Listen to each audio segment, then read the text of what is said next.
Voici le plus grand des SUV de Mercedes, le GLS. Il s'agit en fait de l'ancien GL qui a été restylé et a au passage changé de patronyme pour intégrer la nouvelle logique de nomenclature de Mercedes, se plaçant ainsi au-dessus du GLE. Le GLS est un gros bébé qui atteint 5,13 m de long, soit 7 cm de plus que l'actuel Q7.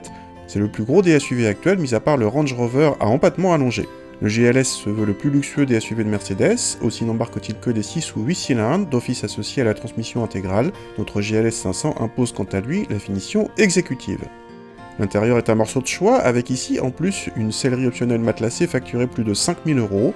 La qualité de présentation est flatteuse et l'équipement archi complet, même s'il manque quelques aides à la conduite dernier cri. A l'arrière, la banquette ne coulisse pas, mais l'espace est très généreux pour 3 adultes. Elle se rabat automatiquement pour laisser l'accès à la 3e rangée de série, escamotable électriquement, et qui offre une assise vraiment confortable.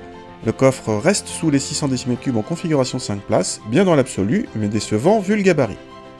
Contact et le V8 de 455 chevaux reste discret au départ. Son énorme couple de 700 Nm disponible dès 1800 tours semble effacer les 2,5 tonnes de l'engin à l'accélération. On passe ainsi de 0 à 100 en 5 secondes 3 avec une motricité impeccable et une boîte automatique à 9 rapports aussi douce que rapide. Côté châssis, nous avions droit à l'option Active Curve System, un anti-roulis actif assez bluffant puisque malgré le poids et la hauteur de l'engin, notre GLS prenait effectivement très peu de roulis.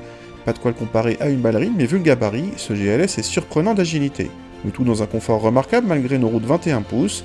A noter que le mode sport ne sert pas à grand chose avec ce système anti-roulis, si ce n'est à rendre la voiture inconfortable. Côté consommation, pas de mystère, avec plus de 11 litres de moyenne officiellement, et un malus écologique de 8 000 €. En tarif, le GLS débute à 88 000 €, mais le GLS 500 réclame au minimum 119 000 €, auxquels vous pouvez bien sûr rajouter quelques options.